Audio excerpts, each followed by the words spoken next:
제목은 예수님의 눈을 갖자라는 제목으로 말씀을 나누고자 합니다. 우리가 말씀에 앞서서 인트로덕션으로 케이티 데이비스 여러분에게 소개하기를 원합니다.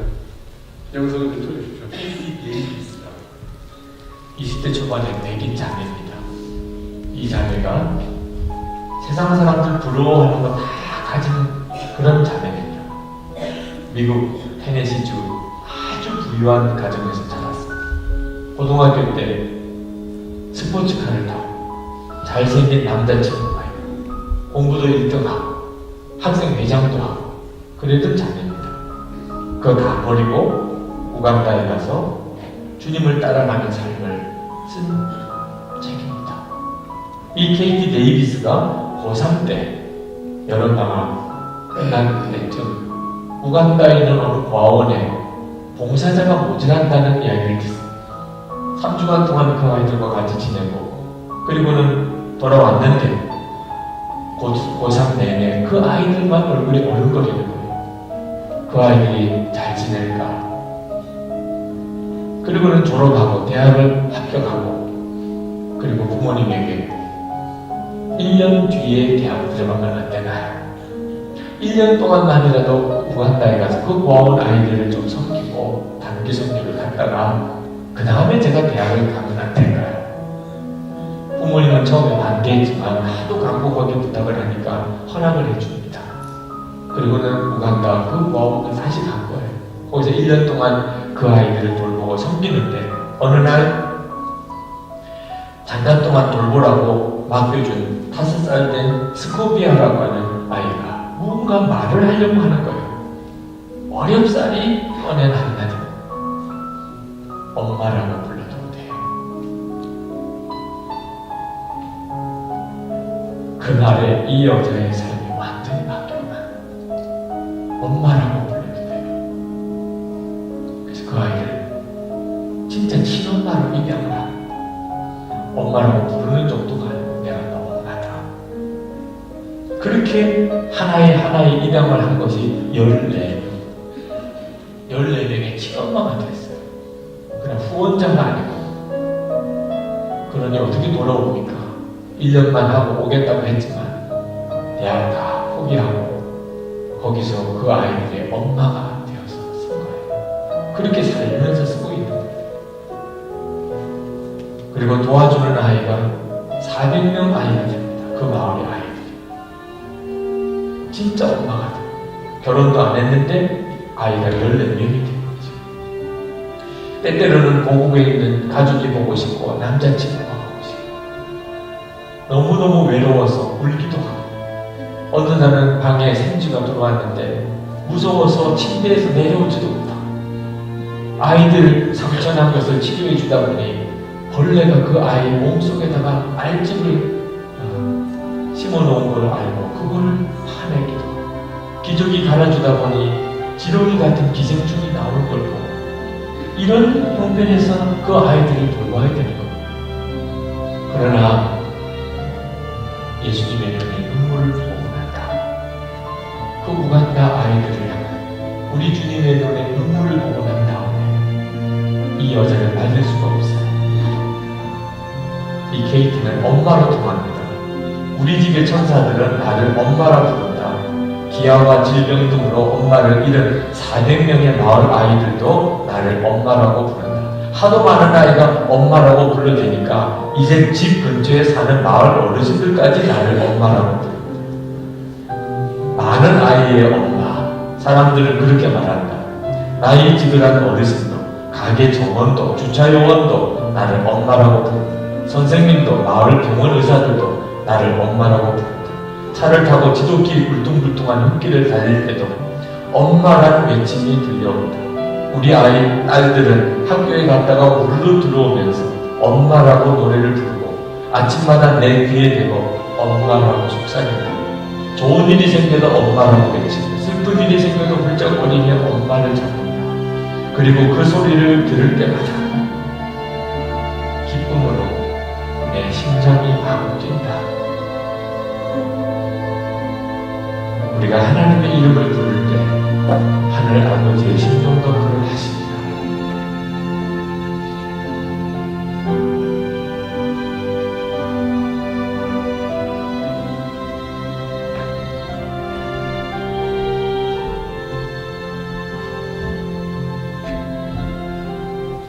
키리 데이비스. 이제 나이가 21살입니다. 대학 고등학교를 졸업하고 그는 그 어린 나이에 그 시선이 개성들에서 떨어지지 않게 하기 때문에 졸업하고 난 나머지 이제 3년 동안 우간다에서 지금 봉사하고 있습니다. 그리고 14명을 입양해서 자기 자식처럼 이렇게 키우는 모습을 볼 수가 있습니다. 키리 데이비스. 이 어린아이에게 도대체 무엇이 시였기에 이렇게까지 할 수 있을까? 바로 주님의 은혜 아닙니까? 네, 바로 주님의 눈입니다. 바로 이 키리 데이비스가 이 어린애들을 봤었을 때에 그 마음이 감동된 것처럼 우리 주님도 우리 볼 때마다 감동하십니다. 오늘 본 말씀 보게 되면 37절에 이렇게 얘기합니다. 우리를 보시고 불쌍히 여기시니 우리를 보시고 불쌍히 여기시니 주님은 항상 불쌍히 여기는 마음으로 여기서 불쌍히 여긴다는 단어는요 컨빅션이라는 것입니다. 부담이 됐다, 확신을 가졌다는 뜻을 갖고 있습니다. 그들을 구원해내겠다라는 그런 확신. 그래서 주님은 기꺼이 이 땅에 인간의 모습을 오셨고 자기 자신을 희생하셨었던 것입니다. 주님의 눈, 우리는 어떻게 주님의 눈을 가질 수 있을까? 저는 곰곰이 생각해봤습니다. 그러면서 오늘 예수님께서 이 무리들을 보면서 주님의 눈으로 이 사람을 봤었을 때 도대체 거기에 무슨 반응이 있었는가? 몇 가지를 발견하게 됐습니다. 왜냐하면 우리가 주님의 눈을 갖게 되면 우리 또한 키리 데이비스처럼 우리가 우간다를 안 간다 할지라도 이 페이트 우리가 그들에게 다가가서 그들 주님께로 인도할 수 있는 그런 큰 역할을 했었다는 것입니다. 첫 번째로 본 말씀 보게 되면 예수님의 눈은 무슨 뜻인가? 35절 보니까 이렇게 얘기해요. 예수께서 모든 도시와 마을에 돌아다니사 그들의 회당에서 가르치시며 천국 복음을 전파하시며 모든 병과 모든 약한 것을 고치시니라. 여기서 보게 되면 모든 병과 모든 약한 것. 이때 이 시대 때에는 많은 사람들이 이렇게 병들었다면 귀신이 들어서 귀신으로 인해서 사탄으로 인해서 그들이 핍박을 받았다라고 생각했습니다. 그렇기 때문에 이 귀신을 쫓아내기 위해서는 종교 지도자를 데려왔습니다. 그리고 그를 위해서 안수했습니다. 근데 여러분 오늘 본 말씀 보게 되면 주님께서 35절에 예수께서 모든 도시와 마을에 두루다니사 그들의 회당에서 가르치시며 천국 복음을 전파하시며 모든 병과 모든 약한 것을 고치시니 있을 때에 이것은 육신적인 문제가 아니라 영적인 문제를 갖다는 것입니다. 예수님의 눈은 바로 우리는 영적으로 반응하는 것입니다. 하늘나라에서 하나님께서 인간들을 봤었을 때에 그 불쌍히 여기는 마음으로 반응이 무엇이었습니까? 영적인 부담을 가졌다는 얘기예요. 이 영혼들을 구원해야 되겠다.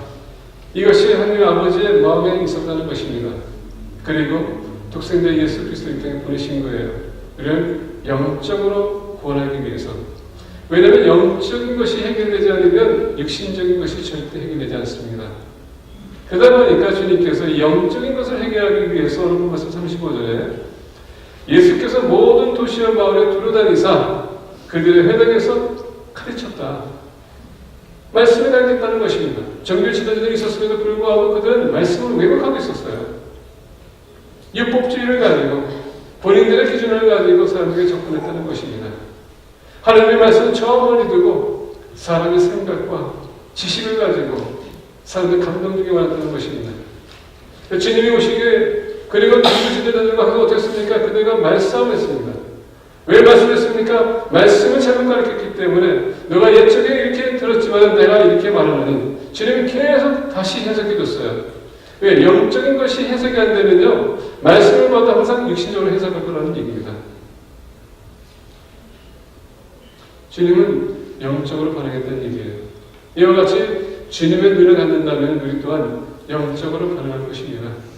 물론 어린아이를 봤지만은 이 케이 데이비스는 그 어린아이의 영혼을 봤다는 것입니다. 만약에 가까이 가지 않는다면, 그들을 도와주지 않는다면 누가 그들을 도와줄 것이냐? 한 번도 예수 그리스도의 복음을 듣지 못하고 죽은 저 영혼들, 예수님에는 그 영적인 반응을 가지게 된다는 것입니다. 두 번째로 오늘 36절 보게 되면 무리를 보시고 불쌍히 여기시니 이는 그들이 목자 없는 양과 같이 고생하며 기생하니라. 자, 무리를 보시고, 자, 예수님께서는 그들을 보면서 어떻습니까? 불쌍히 여겼다. 첫 번째는 영적인 반응이 있지만 두 번째는 내면적인 반응이 있다는 얘기입니다. 우리 마음으로 다쳤다는 얘기예요. 여기서 컴패션이라는 것은 열정을 가지고 있는 것입니다. 이 열정은 우리 마음에서부터 나오는 것이에요. 그래서 오늘 말씀 보니까 그들이 목자 없는 양과 같이 고생하며 기진하니라. 영적 지도자들이 있었음에도 불구하고 말씀대로 살아가지 않고 인간적인 본질, 여러분 인본주의를 가지고 말씀을 해석했고 그리고 지식을 가르쳤습니다. 그러니 여러분 인간적인 면에서 이들은 말씀을 들어 어떻게 하면 자기 먹을 것, 마실 것, 입을 것 이것만 생각하고 있었습니다. 어떻게 하면 내가 육신적으로 날 것인가, 영적인 것이 해결한다면 결국은 육신적인 것을 봅니다. 그러다 보니까 예수님께서 얘기합니다. 그들이 목자 없는 양과 같이 고생하며 기재합니다. 거기에 대한 부담이 있었다는 것입니다. 우리는 주님처럼 세상을 바라볼 때, 우리 이웃을 바라볼 때, 주님을 알지 못하는 그 영혼을 볼 때, 여러분들의 내면이 어떻게 반응하십니까? 오늘 본 것을 보니까 불쌍히 여겼다. 그게 우리가 가진 눈입니다. 믿지 않는 자들 봤었을 때, 그 영혼을 봤었을 때, 그 불쌍히 여기게. 그래서 여러분, 예수 불쌍히 여기가 어떻게 됩니까? 3절 10절 보니까 세 번째 반응이 나타납니다. 이에 제자들에게 이르시되, 취소할 것은 많되 일꾼이 적으니. 이제 여러분, 외면적인 것이 나타납니다. 이에 제자들에게 이르시되 취소할 것은 많되 일꾼이 적으니. 제자들을 동원해서 너희들이 나가야 되지 않겠느냐. 그래서 우리가 35절 보게 되면 예수께서 모든 도시와 마을에 두루다니사. 근데 여러분 주님은 인간적인 면에서 육신적으로는 너무나 한계가 많았어요. 가고 싶은 곳은 많았는데 시간이 없었습니다. 그래서 주님이 어떻게 합니까? 제자들을 세워서 그들을 보내는 것입니다. 동원하는 것입니다. 외면적인 반응, 외적인 반응. 그러면서 오늘 말씀 38절 보니까 이렇게 됩니다. 그러므로 추수하는 주인에게 청하여 추수할 일꾼들을 보내주소서 하라 하시니라. 네 번째는요. 위적인 반응. 오늘 본 말씀 38절 보니까 그러므로 추수하는 주인에게 청하여 기도해야 된다는 얘기입니다. 한 영혼을 볼 때마다 여러분들은 어떤 반응이 있습니까? 먼저 그들의 영혼을 보십니까? 여러분의 마음은 어떻게 반응하십니까? 그리고 외적으로 여러분은 어떻게 행동하십니까? 이게 따라지기 위해서 오늘 본 말씀 38절에 하나님과의 관계가 우리가 바르게 써야지만은 주님이 원하는 제자가 될 수 있는 것이고요. 선교 사역을 할 수 있다는 것입니다. 이게 없으면 참 힘들어요.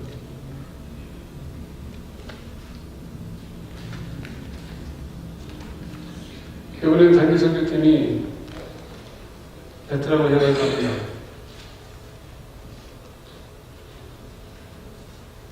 네 가지 혹은 5가지 사역을 우리가 할 것입니다. 첫 번째는 하이정이라는 지역에 가서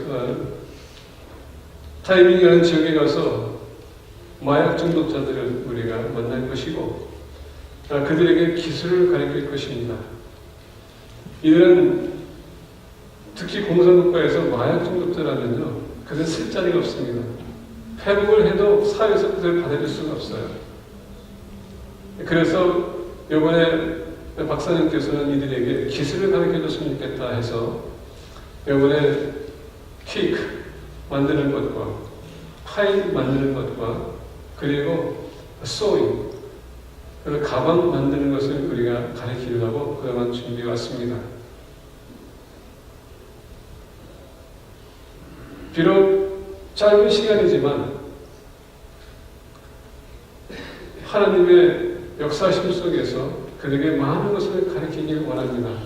우리 또 선교팀이 매주마다 모여서 그것도 준비해 왔어요.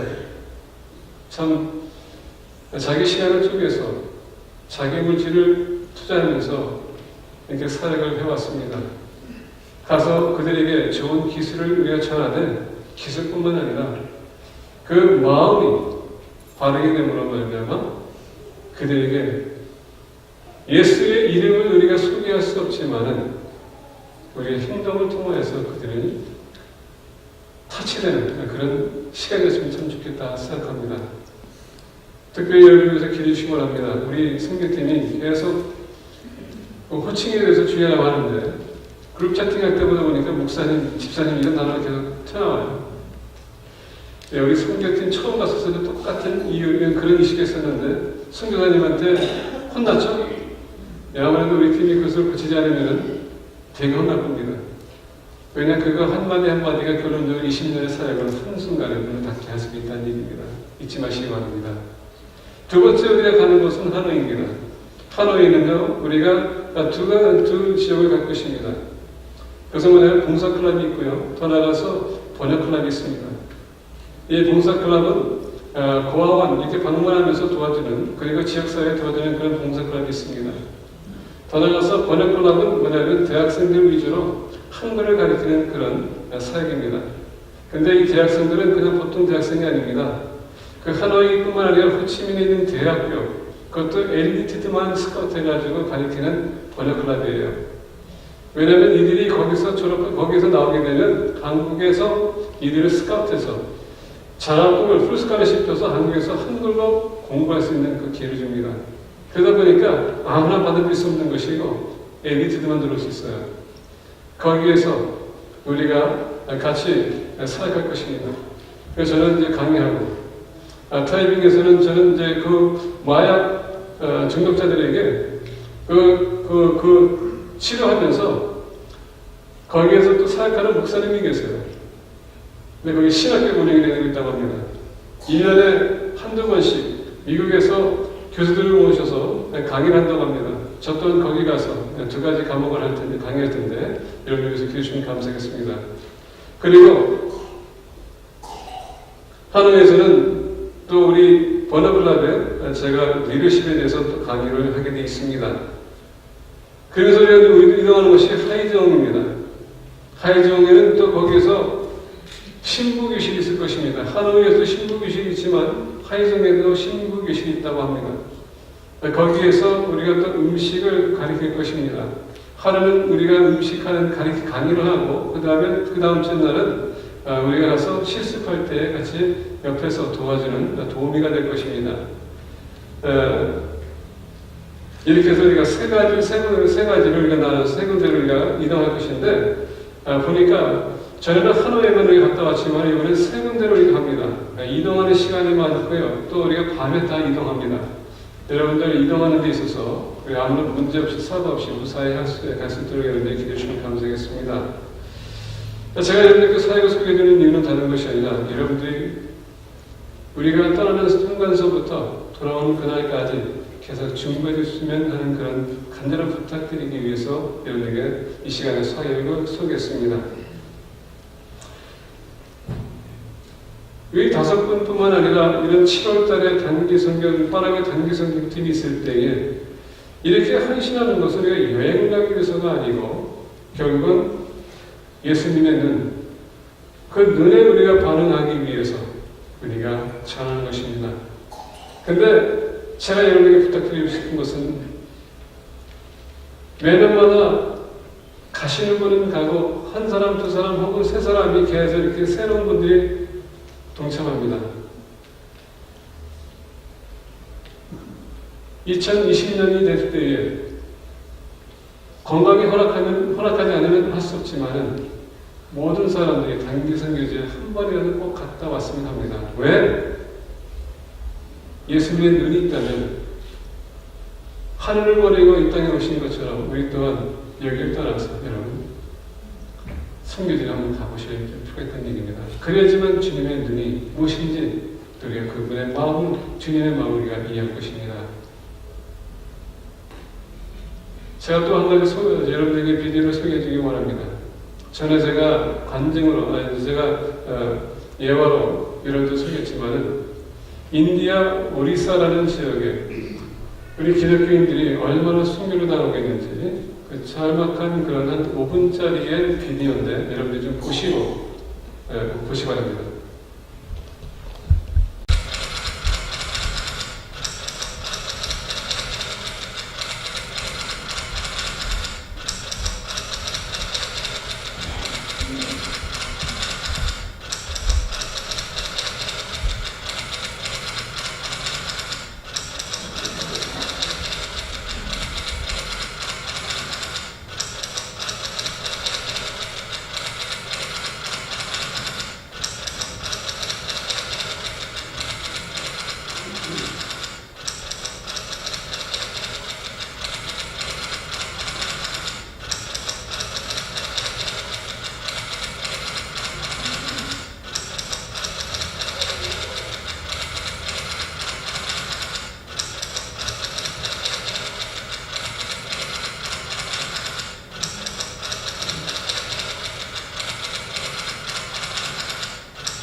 순교로 나눴던 것은 다른 것이 아닙니다. 예수님의 눈, 한 영혼을 구원하기 위해서 이런 아픔도 고통도 죽음까지도 기꺼이 받아들이는 것입니다.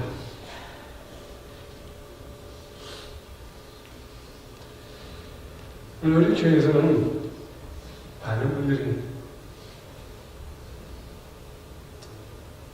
천국까지 거기를 캠페인한테 할 텐데 교회가 들어오면 춥드느니 덥드느니 음식에 맛이 드느니 싸드느니 여러 가지 가지고 우리가 캠페인하지만은